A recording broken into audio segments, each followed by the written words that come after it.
Hello, hello, hello. Welcome to our show. Who are you? It is Friday. Today is the first Friday of the new month, August. And I know so many people have already welcomed the month of August, but nevertheless, we love Thursdays and we love the most Fridays because today we are going to New York, New York. Great. To those who are wanting to travel with me, you're welcome to the show. I am Dr. Leah. I am your host, and today I'm taking you to New York. We are going to meet a beautiful queen business guru. She is the founder of Growth Boss, a leading mentorship program for online business owners who are wanting to scale up their businesses from 6 and 7 figures using power of tribe building, funnels, and human connections. She has done it. She has experienced it. She has worked on it. She came from 0 to 7-figure business. So she is going to pour out on us and give us a lot of information, strategies, techniques of how we can build ourselves and how we can build our businesses mostly from 0 to 7 figures. So I won't take a lot of her introduction because we want to hear directly from her. So I will just bring her up and then we can go on from there. Hello, Deirdre. How are you? Hi, I'm good. How are you? Thank you. Thank you. Welcome to our show. Who are you? Thank you for bringing us to New York. Some of us have been dreaming to come to New York, and yes, here we are in New York. Exactly. And you can see some of New York behind me. Exactly. And so nobody can say that they never traveled to New York because here we are. What more would we be looking for? Sorry. I don't know if it's a bit noisy. That's the New York traffic as well behind me. If you hear any of that, and that is good because then we are there. We are there. Yeah. We can feel it. We can experience it. And we can say we enjoyed the noise. We had the noise. And yes, we got the tips and the strategies for the New Yorkers, but global, international for us all. So thank you so much, Deirdre, for coming on to this show. I am really honored to host you today.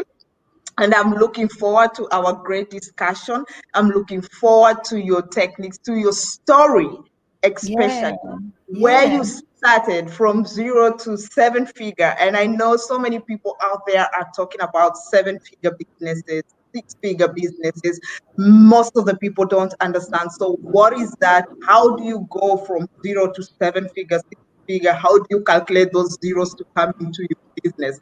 So I am glad that you are here. You have experienced it. You have walked it through, walked it from 0 to that 7-figure, and you are going to take us through this journey today.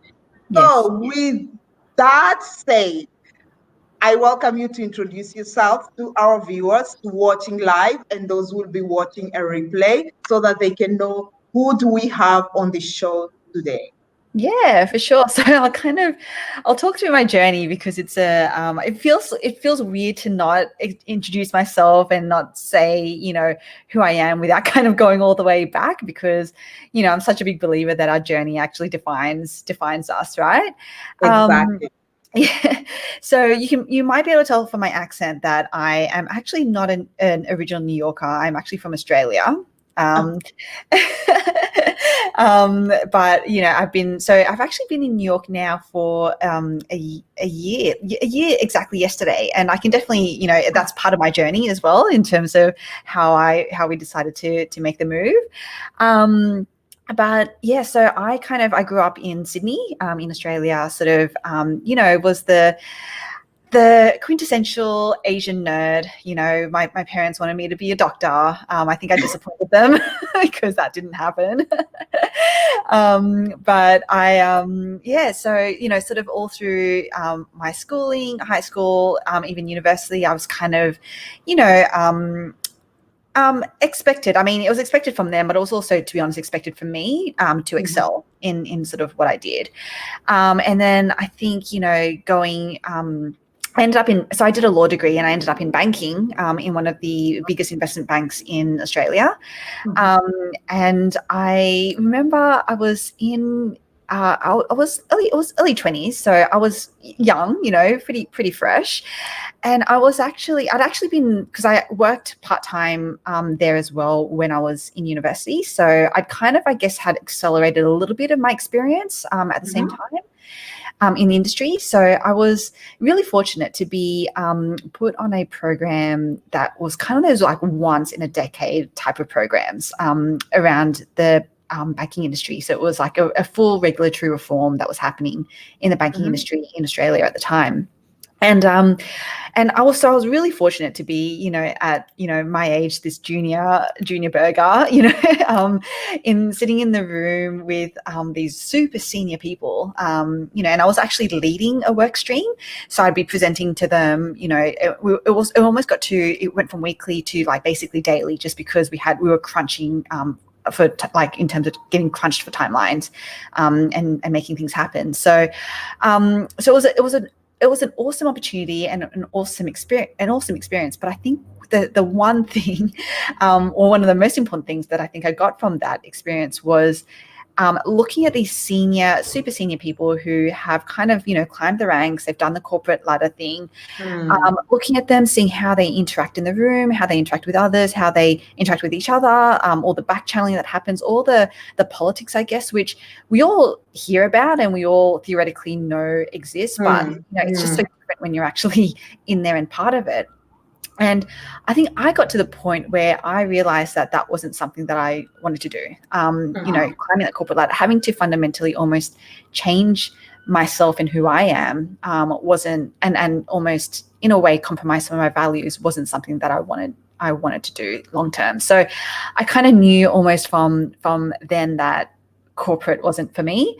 But even in saying, I didn't, quit right then and there, because, I still had to fund, my goal or my dream. So, but at the same time, what was happening was that my, and then boyfriend, he's now my husband, he was in the middle of a medical degree. So he was actually going to become a doctor.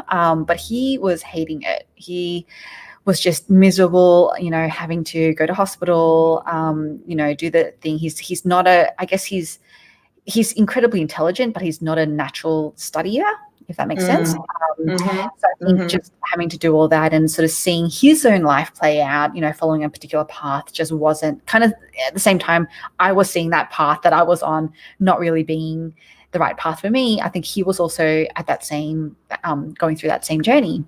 So we'd sort of just moved out. He loved cooking, so he'd be in the kitchen. And whenever we were dating, we used to go to this one restaurant that had this amazing dessert that I used to love. Like the food was pretty average, but I would just want to go there just for this dessert. And it was this beautiful molten chocolate lava cake. It was so good.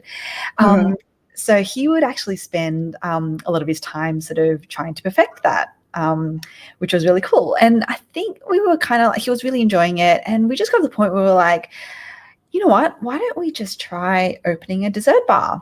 We have absolutely no experience in hospitality. It was one of those things where you kind of look back now and you go, what the hell were we thinking? Like, no experience in hospitality at all. Like, not even as a waitress, not even, like nothing. And, we were just like, our savings were minimal, like, because, I'd only been working full time for, not very many years. So it's not like I'd built, this huge, our parents aren't wealthy or anything, we definitely weren't leaning on them. And I was like, you naively just kind of go, yeah, surely it can't cost that much, right? To fit out a physical location and get this thing up and running. So I remember when we had our first meeting with a potential shop fitter that we were going to work with, and I was like, yeah, so I have this much money. I was only like, I don't know, 20,000 or 30,000 or something. It was a decent amount of savings, but not nearly, when you hear about people spending, $500,000 on, their fit outs and things like that, it's like, it was tiny amount. I was like, yeah, so we can get this up and running. Like we can just get started with that, right? And he's like, yeah, you may need to speak to, some people and get some loans like that. So anyway, so that was the start of almost a bit of a wake up call as to, it's actually not that easy. It's not easy to start a business. And whether it's online or whether it's, bricks and mortar, regardless, it's not an easy thing to do. So anyway, so we did the thing. So we got the loans, because we were at this point, we were like, you know what, like we have to kind of make the decision as to whether we're going to go all in. Because it's very easy, and I see a lot of people doing this as well. It's really easy to just double, like to kind of be like, okay, well, I have a full-time job, so I'll just try something really super easy as a side hustle. And it is a lot easier these days, to have an online business. You don't need a lot of startup capital to get something up and running. But I think in a way that also works against some of us because you're not invested. You're not truly invested. So it's kind of it's a good and a bad thing, but I think you can almost start to break that mindset of, okay, well, investment doesn't have to just be money, but investment is actually truly committing to what it is that you're doing. Then then you have the start of a business that can scale to multiple 6-7 figures, because I see that a lot now. I see it a lot with people who are just dabbling. They're just kind of like, well, I'm just going to try this thing here, and this thing sounds like it's a bit easy, so I'll just try a little bit there, and I'll try this here. And when they don't commit, and it's easy to not commit because, as I said, you don't have any monetary, like you don't have a big monetary investment in it, then it's not going to work. That's just how the world works. So we kind of were like, okay, yeah, we'll do the risky thing. We'll get all the loans. We'll sign this lease, and it's all incredibly binding. And then we opened, and I remember, because I get asked a lot. So sorry, just to round out sort of the journey. So we grew. So it's called the Choc Pot. We grew that brand to 6 stores in Sydney, and then in the meantime, we also opened a burger brand called Stacks On, and that we have two stores. But so we grew it to 6, but then we actually had to close 3. So when people ask, what are some of the biggest failures? Like, obviously that's an obvious one when you have to actually pull the pin on, and you've spent, like, I'm talking about big investments, right, to get a store up and running. And so that was big failures, especially from a monetary perspective, because you'd lose a lot of money even trying to negotiate out to get out of those locations. But so when people ask me, what are some of the big failures that you've experienced, because we all have as entrepreneurs. That's just it's part and parcel of being an entrepreneur. It's like those are the obvious ones, but I remember like when I think a little bit more, that's kind of like in hindsight, you kind of look back and you're like, oh crap, lost a lot of money, lost a lot of time.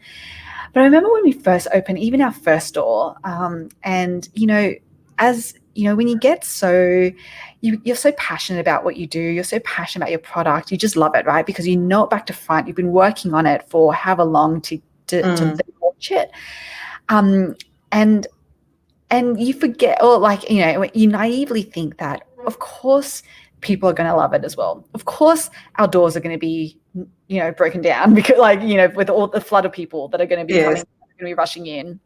And obviously that didn't happen.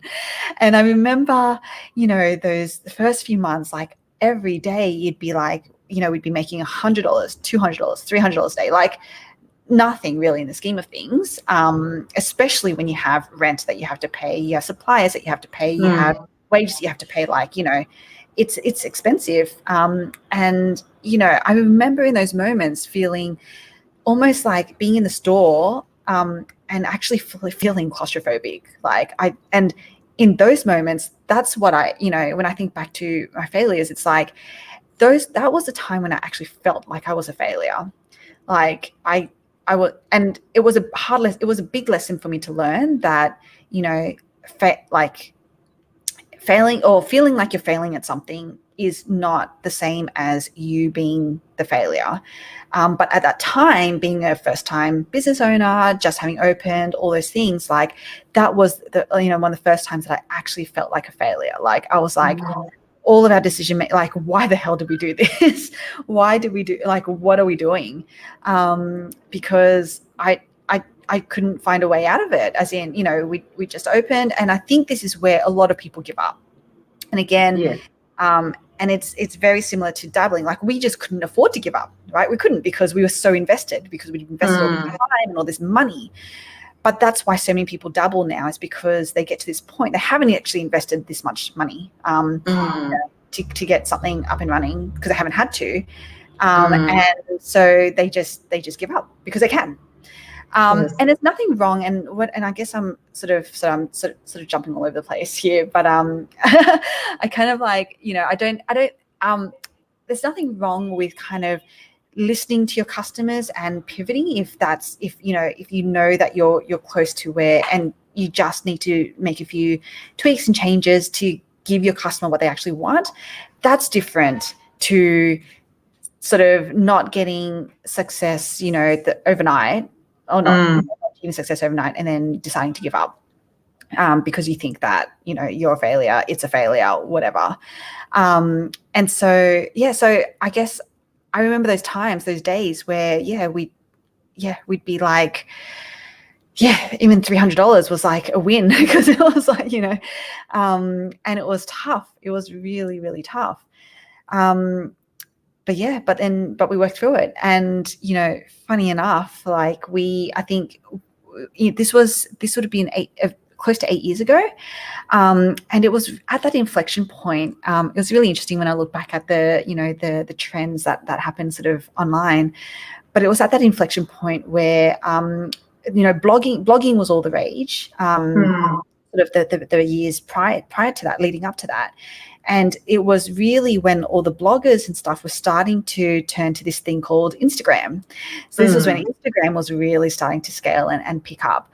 And so we kind of rode that wave. We rode that wave of, Instagram really picking up.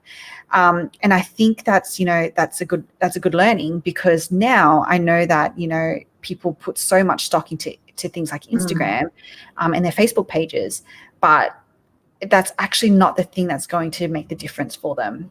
It would have been it's the same as if we had put all of our stock into bloggers and blogging at that time, which we did try a little bit, but very quickly realized that wasn't going to be the thing that actually moved the needle for us. So I think it's always one of those things where you have to keep your finger on the pulse and just work out.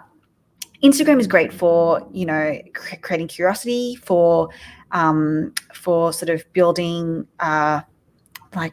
followers, but not really a tribe. And I know that it gets touted a lot to be the thing to really push to build your community, to build your tribe, but it just doesn't. It doesn't, because it's just so saturated. So it's really hard to get your message across. And B, because a community is when people can not only interact with you one-on-one, but they can interact with each other. And that's what I think is really missing from Instagram, which, as a tactic, something like Facebook groups help solve for. And that's why we've kind of, and it's at this point now where I think the Facebook group, it's at that inflection point where that's really starting to take hold and scale. And I think it's because, especially in this period where people can't actually go out, they can't see their friends, they can't see their family, like, they are yearning for human connection so much more. And that's the power right now of, really using the power of human connection to build your business and your brand. Anyway, so that was a really long story. Wow. I mean, it's awesome. Your journey is beautiful. Why? Because one, you are somebody whose parents were aspiring to be in the medics, to become, a doctor. Then you ended up doing law. In a bank. And then you ended up opening a restaurant. Yeah. You have 4 industries in you. Yeah. And still, you are kind of trying to find what is best for you. And that is what really makes your journey beautiful and unique, because most of the time we kind of are stuck on something that we say this is it, but yet it's not what we are passionate about. Yeah. And Yeah. I know it can contradict a lot of things because, you know, as parents, we have two kids, and as a parent, you kind of direct your children to say, hey, this is a, a sector that is stable. Yeah. Why? Because I see the trend of how industries are coming up and going down, but there are certain industries that are just stable. And you kind of try to attract your children into that direction in the manner that you're saying, okay, I understand your passion. I understand it's not what you like, but it's good to have it in your pocket because you can always, fall on it if this other don't work. But then at the same time, we have parents who are only like, this is what you have to do. Whatever you think you like, it's not what it's not going to do anything for you. It's not going to build you. And Yeah. that is very wrong because looking at your journey, your parents want you to be a doctor, you end up doing law, then you end up working in the banking sector. So, Yeah.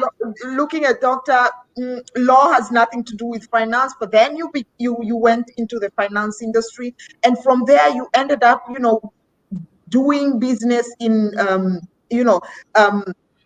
service in the hotelier industry. You had no experience as a waitress or a cook or anything. So you are kind of green and just say, this is it, we are doing it, and let's see where it takes us to. And Exactly. then, in that manner of the journey, you looked at how industries have grown.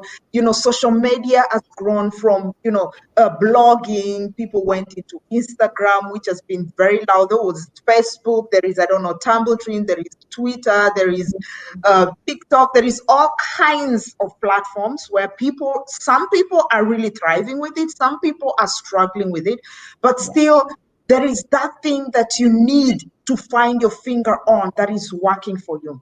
And what I like, what you said, and I said I had to emphasize on it, is that, a community, people have to begin to build a community because most of the social media, you can try to find a tribe there, but you will not necessarily find your tribe there because not necessarily everything will be working together. But you need to have a community where you can interact one-on-one and also interact with one another. Yes. And I think that's where most of the people have gone to Facebook groups where they build up their own groups, where they invite people in and they begin to interact with them, kind of gauge with them. So what is working best for you? What do you think can be done better? And trying to kind of coach and mentor each other, which works also for some people. But I'm so glad that, listening to your journey is telling us that it's not everything that works for one person can work for you. You have to find something in your fingers that is really working for you. And there is this last statement that you said, at this moment where we have lockdown, we are not meeting a lot, we are not connecting a lot, and people are looking for the power of human connection to build that relationship. And it's not, at the moment, maybe some countries, some cities, some towns are starting to grow slowly by slowly, going back to the normal, whatever that normal is, but still there is that yearning to build human connection. Yeah, for sure. And it's actually so powerful. Like I didn't realize, I obviously believe in, in the theory and the methodology and everything, but I didn't realize just how powerful it was until one of our clients actually got in touch and he sent a screenshot of, some of a thread that's happening in his group. So he sells chocolates online. And there was actually someone in the group that had commented something about that I don't know how it came about, but anyways, that she lives in this particular area in the States. And then someone was like, oh, you're really close, commented back, you're really close, I live here. And then they actually organized to meet up. Like these are two completely two complete strangers that are just brought together by this brand, by this person who could create this group and this human connection with not only his own people, but between each other, that they're actually, and they're like-minded people. They're like-minded people in that group because they're all there for a reason. They're all there because of, this one thing the reason why you've brought them there. And they're now going to be friends, they're now going to actually catch up there, and so you just see the power of people. They want to meet other like-minded people. They want to be able to interact with them and build a relationship with them, and that is the kind of value that people, it's this that intangible value that you don't see in reports, you don't see in numbers, you don't see, but that is the stuff that will make these people your loyal raving fans, because you were able to bring something to them that was more than just a particular product or like a great chocolate that you sold or anything like that. Exactly. So that it's incredibly powerful. It's incredibly powerful. Awesome, beautiful.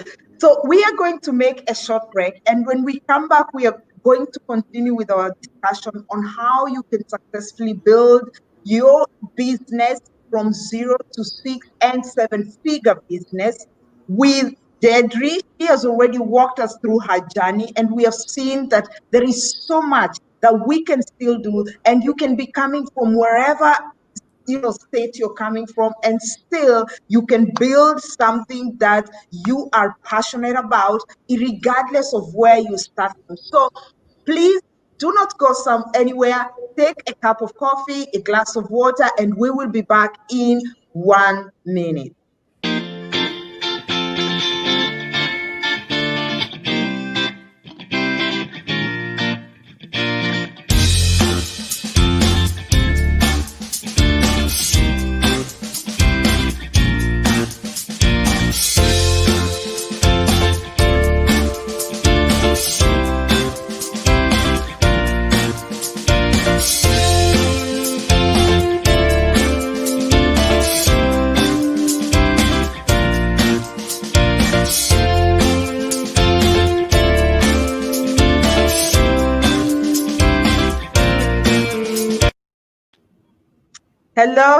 Hello. Welcome back to our show. Who are you? Today, our guest is Deirdre from New York.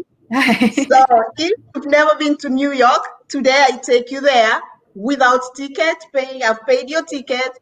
For those who require visa, you've got your visa. Don't say you never stepped into New York, because Deirdre invited us to New York. That's right. So we have heard the story, the journey of Deirdre from, 0 to where she is right now. We have seen how many industries she's traded on, and how she's been working on those industries, and what really inspired her to be where she is today.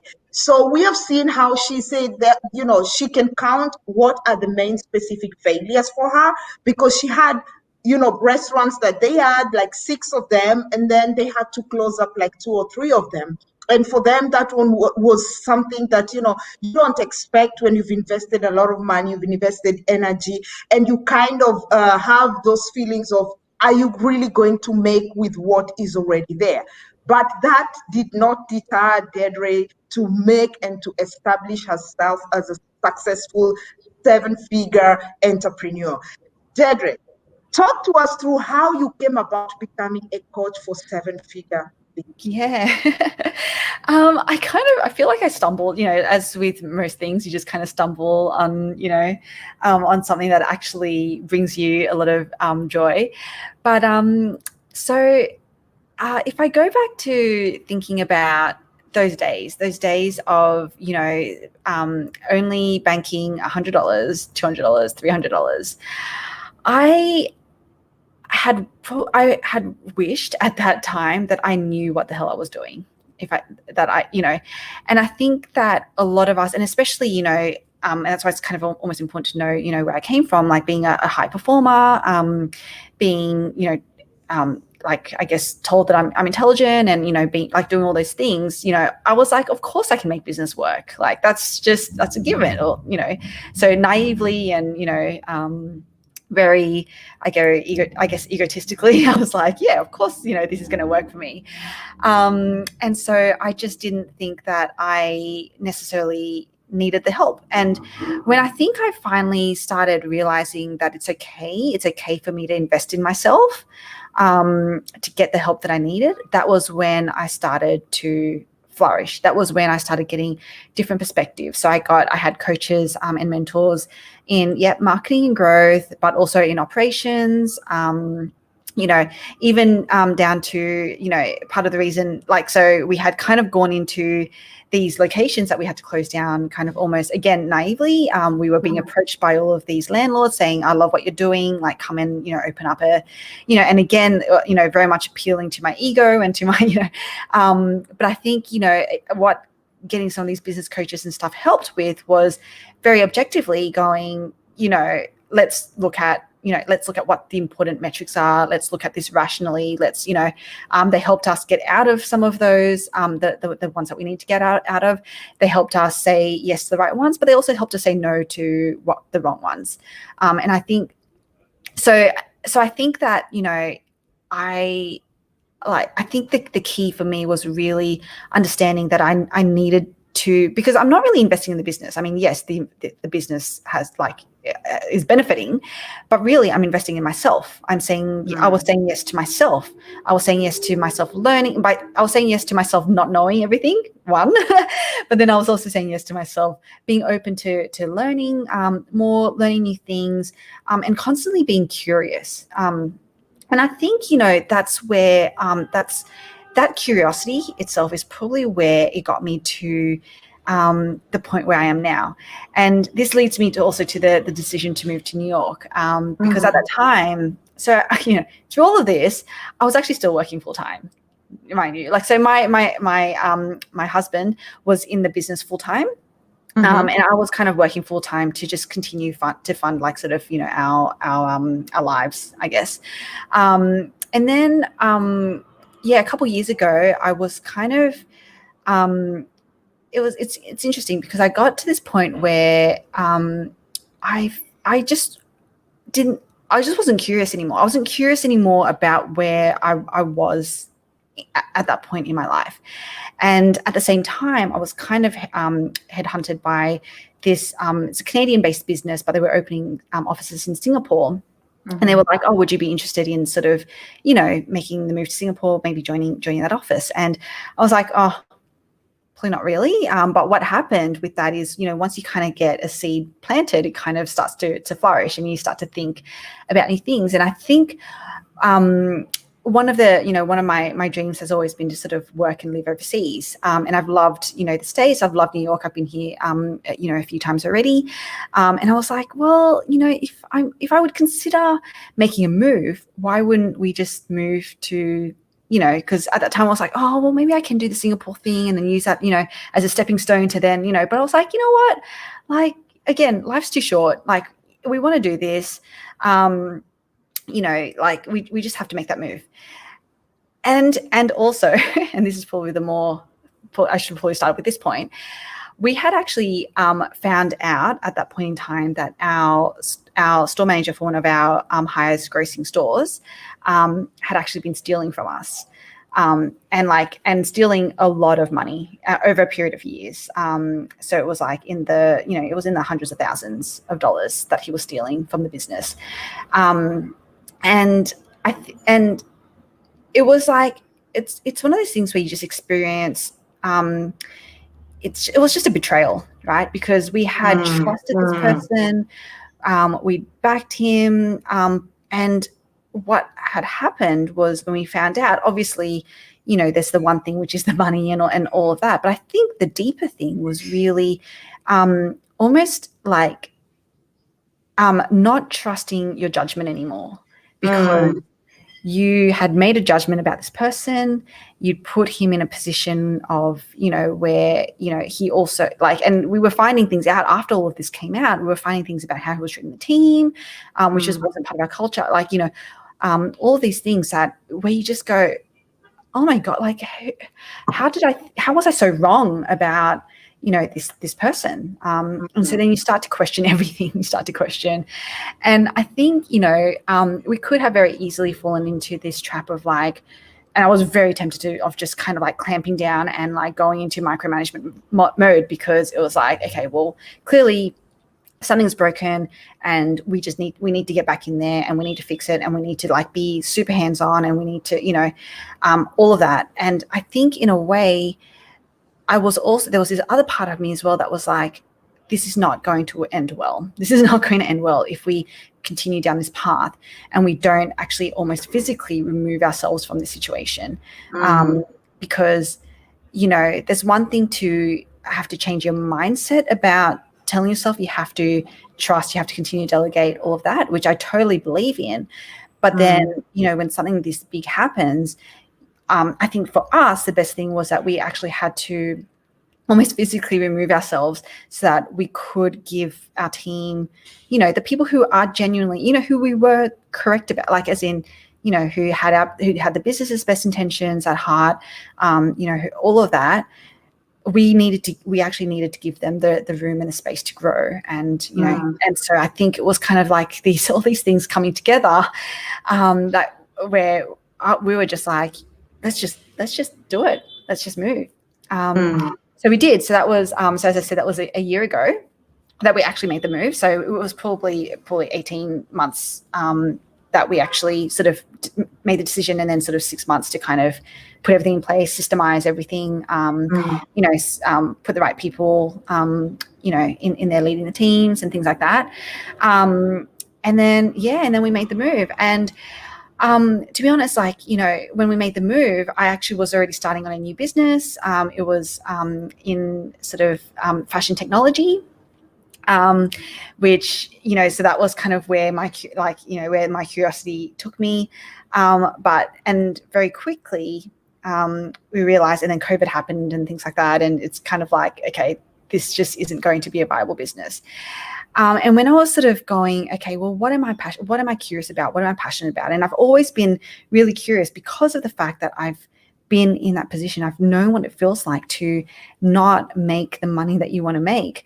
And I've had I've also had the privilege of being able to reach out for help to, the people who have helped me get through those periods and those phases of my business. That I really just wanted to do something like that for others. I really just wanted to help others really grow, scale their business. So we started to actually work one-on-one with clients to begin with. And it's all around this, I guess, this methodology or this approach of creating an irresistibly contagious product offer. And it's worked. It's been working. And so now it's just, for me, it's really about scaling that and providing, I guess, hybrid, group, but individualized group sort of coaching. So that's kind of, the path that I'm on now. That's kind of Wow. You are just everything. You are awesome. I mean, you have been doing a lot, and what I like about your journey as well is that you don't take anything. There's certain situations that happen in life that really bring people down. And like when you say, you have your business, it's now beginning to pick up, and then there is always that part where we say you have to learn to delegate, trust in people, and then here somebody you trust, they kind of I wouldn't say bringing your business down, but it's a way of bringing it down, actually. Because when somebody is stealing from you, and you're working hard to build this so that it can become something stable, it can continue to grow, knowing that you've already closed some other three branches, it's something that can easily make somebody say, okay, stop, I am closing all this, I can't anymore, because it's just not taking somewhere. But you didn't, you kind of kept on going. And I really love that power that you've been having since when you started doing the industry in hotelier industry, and just how you've been working with that, you've been doing things that somebody doesn't really would never feel comfortable to do. And going back to the power of having human connection, building human connection, and the story of your client with who is doing chocolate, and just having one person that you have, you're like-minded, and you can connect, and you can one another. And then the skills, the points of being open to learn is you're saying that I don't know everything. Yeah. And I want to do better. I am Yes. open to learn. I Yeah. am open. I need help, and I'm open to it. And you are accepting it. You're bringing it. You're taking it in, and you are allowing people to mentor you, to coach you. And now you're using the same to bring it out to people and impact other people and help them to build their business. That is so beautiful. One thing you've said about, you're using the methodology of creating irresistible offer. Tell us a little bit about what is this creating a irresistible offer? What Yeah. does it mean? Yeah, sure. So it's actually the full name is irresistibly contagious offer.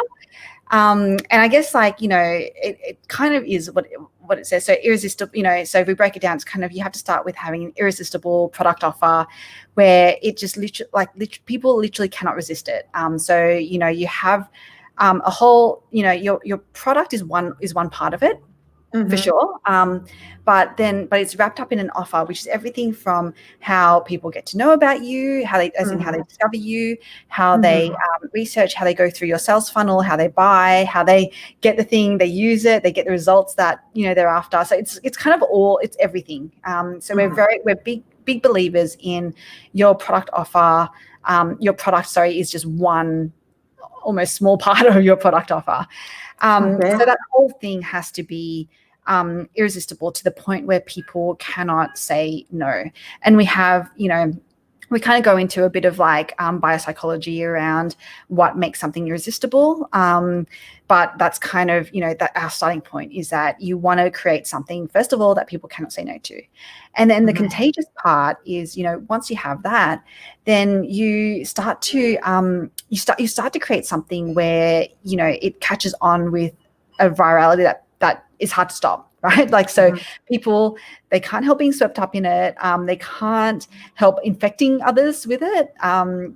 It actually elevates them to be talking about you, your brand, your product. So, it actually makes them look good. And that's when you start to have a contagious effect. So we actually talk about, so our sort of our methodology is really anchored around how do you create this irresistibly contagious product offer, and just sort of what's the strategy behind that around doing that. So yeah. Wow, beautiful.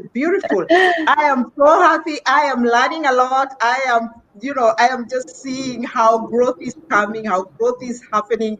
And this is so beautiful because, it's not always everybody who understands everything, or they get to understand, okay, so what do they say about irresistible offer, contagious offer?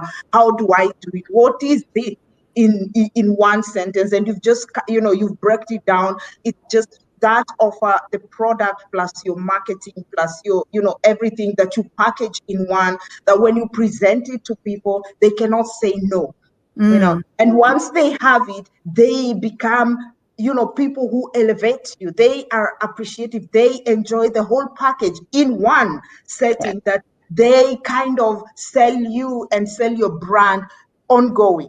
And that is so beautiful. That is so beautiful.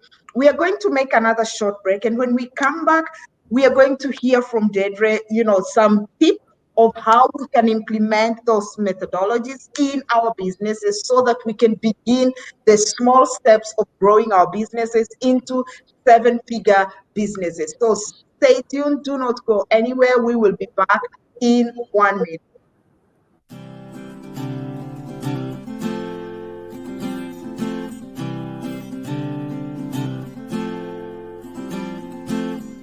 Your heart is tarnished black and blue.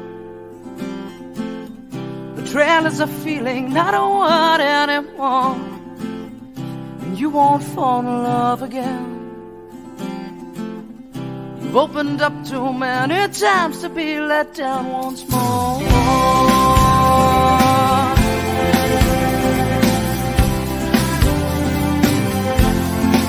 And you say, I'll build a wall around myself. Hello, welcome back. This is your show, Who Are You? Deirdre is our host, is our guest today from New York. And Deirdre has really been pouring on us a lot of information, how we can build our business from 0 to 7-figure. She has walked us through her beautiful journey, a journey that, we can't say that she got everything, but she walked that journey from 0 to where she is today. She's gone through ups and downs, but she did not allow those ups and downs to deter her from what her goal was. So, Deirdre, tell us 5 points that we can keep in mind or that we can implement in our businesses step by step, because I know it is a broad thing and it is a lot. People require time, strategies, mentors, coach to help them to do whatever they need to do to grow their businesses. Just 5 points that people can begin to implement, like step by step, and see their businesses grow. Okay. So I'll start with, you kind of fundamentally, you need to know I call it like your before point and your after point for your audience. So, your before point is, where they currently are. So, and a lot of times products can fall into one of two categories. So either they have a painkiller product or they have a vitamin product.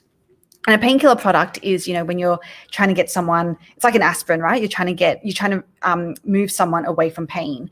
Whereas a vitamin product is where you're trying to move them towards pleasure.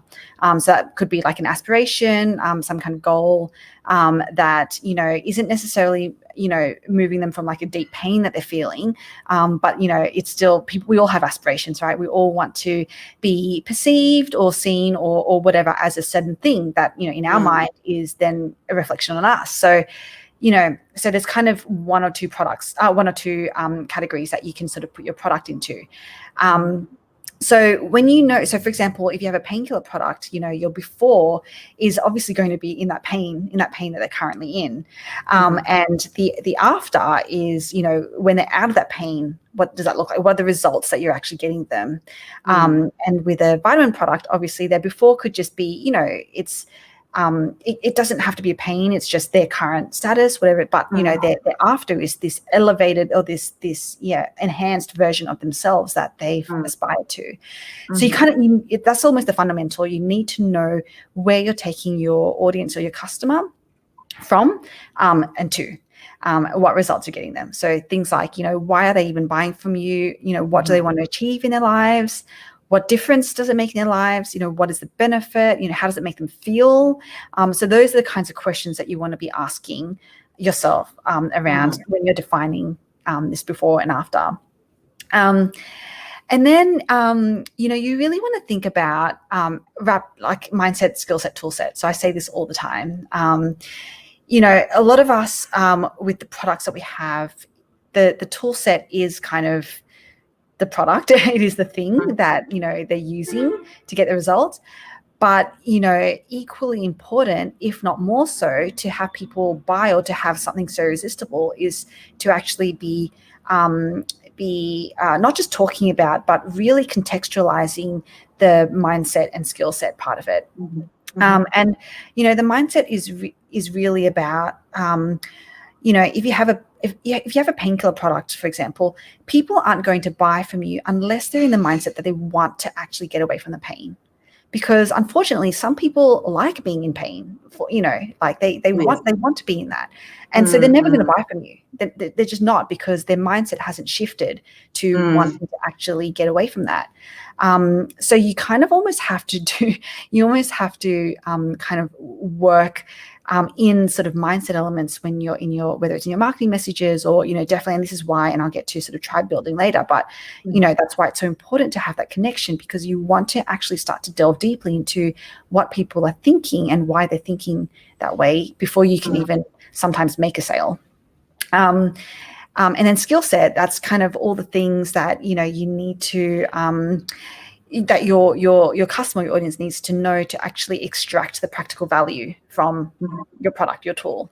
So if you can kind of cover off, all three, like mindset, skill set, tool set, then you start to break down the objections or the barriers that people kind of, raise when Exactly. because we all have buyer's objections. We all do. Yeah. No matter how small, like, I could be contemplating buying a $5, but I'll still stand there and be like, do I really need it? Or, it's like, it's $5, it's not going to break the bank, but, we all have it. So that's kind of like how I kind of structure thinking through almost how to talk to the irrational part of the mind, how to start to break down those the rational part. So how to break down those bias objections. And then you really want to be switching gears a little bit, and then you want to be almost triggering emotional responses. And the way that you really do this is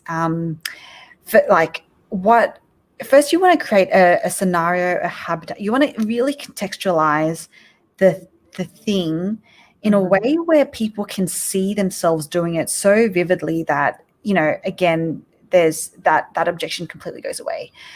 Because, for example, if you're a busy mom and, you want to lose weight, that's kind of, the after point that you're getting to. But if you're being told that, you need to spend 2 hours in the gym every day, like, I can't see myself doing that. That's, that's just not going to happen. So immediately, like, I'm going to say no.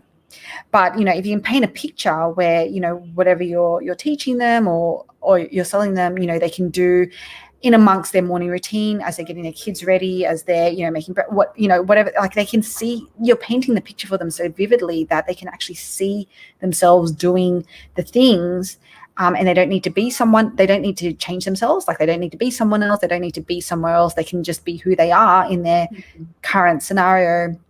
Then it's just so much more powerful. And then even more powerful than that is if you can link it to a frequent trigger. And I just love how I don't know if so Kit Kat, for example, had that campaign where it was like, take a break, have a Kit Kat, which was incredibly successful. And they actually, and then their sales stagnated for a bit. And then they revamped that campaign, and it was like something like, have a coffee, have a Kit Kat. And what was so clever, and that supercharged their sales again. And what was so clever about that was that the coffee trigger is so frequent that anytime, and you have coffee, at least once a day, most of us, if not multiple times a day. So every time that you were in that scenario where you had a coffee, you would think, have a Kit Kat. Like, and whether or not you did, it's almost beside the point. You're just starting to create these frequent triggers in people's minds that they're linking. You're linking you to. So if you can start to paint this picture where, you're really breaking down those barriers around them needing to, they can see themselves doing it, they can see themselves getting the result, and you're actually connecting it to, something that's happening frequently, then you start to actually get the irrational part of the mind, the almost like feeling, the emotion part, the one that's just intuitive, like the one that just like jumps on things. You start to get that part of the brain hooked. So that's really when you start to, you start to create this supercharge this irresistible part of, of your product offer. And then you want to think about how you bring all of this together. And I'll say make it public, but it's really like, how do you then connect with others? So, how do you use human connection to almost bring this to life, and we spoke about it before, but, definitely the world that we're in right now, but, you layer on top of that everyone is so focused on automation. I think our superpowers in building a brand is all around that human connection. Okay. Because it stands the test of time. Like, we know this now. We need human connection. And, when you start to build that relationship, all those objections that, that people might have, they just kind of fall, they start to fall away. Because then you have things coming into play like reciprocity and, all these other biopsychology terms come into play that you're actually starting to combat. That's when you really, and the great thing about building that tribe, and this is when we start to talk about making your product contagious, is that they are, because they're in an environment where they're with like-minded people, you start to create this snowball effect where they just jump on board, and they without being prompted, they are happy to rave about you. They share their own stories about the results that they've gotten, or whether that's some kind of joy, or actual, like, whether that's a pain, like moving away from pain or moving towards pleasure. They actually start to talk about that in their own words. And those stories are what is the most powerful. It's the most powerful thing to actually start to make your product offer contagious. So, that's kind of almost, that's what we all need to be aspiring to. But there is a way that you can kind of start to, not craft those stories, but definitely encourage, definitely start drawing those stories out of people, because again, we sometimes just need to be told to do certain things, or we need to be told to, to say certain things. And because a lot of times we just sort of sit back and we'll just be like, oh, well, if they love us, they'll just say it. They'll just, of their own accord. Exactly. And they don't. No. So that's kind of, so there's kind of a whole strategy behind, how to do all of that as well. So I didn't want to take up too much time, but that was kind of like some key points. If people want to start working on things, to do. So know your before and after. Do you have a painkiller product? Do you have a vitamin product? How do you paint the picture for them? How do you look at your mindset, skill set, tool set around getting the person results? And then how do you actually make it public? So how do you actually bring that human connection element to your product offer to round it out? Awesome. Wow, beautiful. That has been amazing. And I just love, the way the just those 5 points, how you've broken them down has been very, very understandable, very simple. Understanding, your before point and your after point, mindset, skill set, and tool set, triggering emotion responses, how you package using your human connection to bring it, your product to life. It's really a very, very simple way of beginning to implement in our businesses so that we can grow them. And I think many people really appreciate that, because I've seen a lot of likes and loves on our show, and people are really appreciating all this information. And I believe it's going to create a huge impact to many people. So Deirdre, tell us how people can find you, how people can connect with you if they want to get more points, they want to get to, to work with you, maybe to receive the help that you have already, been out there, and how they can work with you. Yeah, so really excitingly, we actually have a free 5-day bootcamp coming up in 2 weeks' time. So if you want to register, it's completely free, but I do go into a lot more detail on creating an irresistibly contagious product offer. And so you can find that www.thegrowthboss.com/bootcamp. So thegrowthboss.com/bootcamp.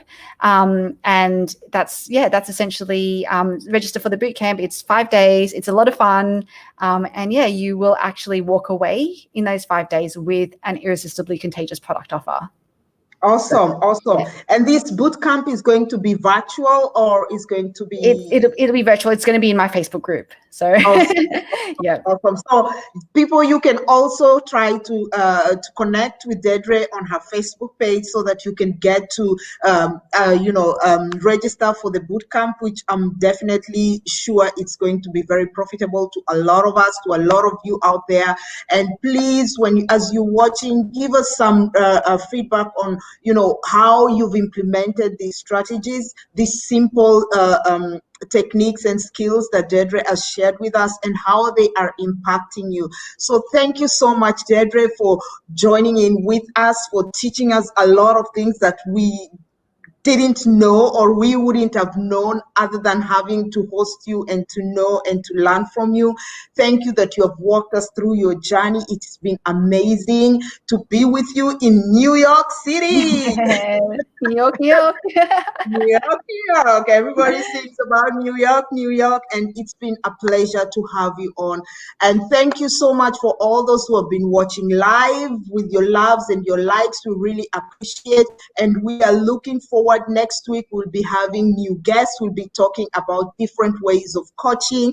We've been talking about coaching this month of August because we believe that coaching is really much needed to a lot of people. And I know people think coaching, everybody's talking about coaching. I used to say that before until I knew and learned what coaching is all about. And it is just holding your hand, walking with you, helping you to do things right, not telling you what to do, but to help you to put your idea in a structural way that you can implement those ideas into something that is beneficial and profitable for you. So thank you very much for all who are watching with us. If you want to have motivational books that I've written, you can check them out on my website, www.steppinggrace.com. And you can also book for your coaching sessions with me. I also do a lot of coaching with people. I do speaking, and wherever. You can also look at the blogs that I have on my website, and you can give feedback wherever blogs you need to see more. You can also give us feedback on people that you want us to bring, topics that you are really interested in learning from, because we know that this time of lockdown, this time of the year, we are being set to achieve higher goals by the end of the year, beginning 2021, because this is our season. It might look like a pandemic has stricken, people are, tied down, but it's not about you to, go down, go into depression, or begin to look for sympathy or sympathizing with yourself. It is a moment of opening your eyes, asking yourself, what is it? What skill set do I have that I can put into practice and that can bring profit back to me, benefit my surrounding, my sphere of influence, and how I can change that into a business that can carry me on into the next year. So thank you very much, Deirdre. Thank you very much to our viewers. Until next time, next Thursday, next Friday, we are on again. We are happy to have you all here, and we are looking forward to be with you again. And we say, have a great, splendid, blissful weekend. Have fun, enjoy yourselves, take a glass of wine, and dance yourself off. Thank you so much, Deirdre. And we will see you again next time. Bye. Come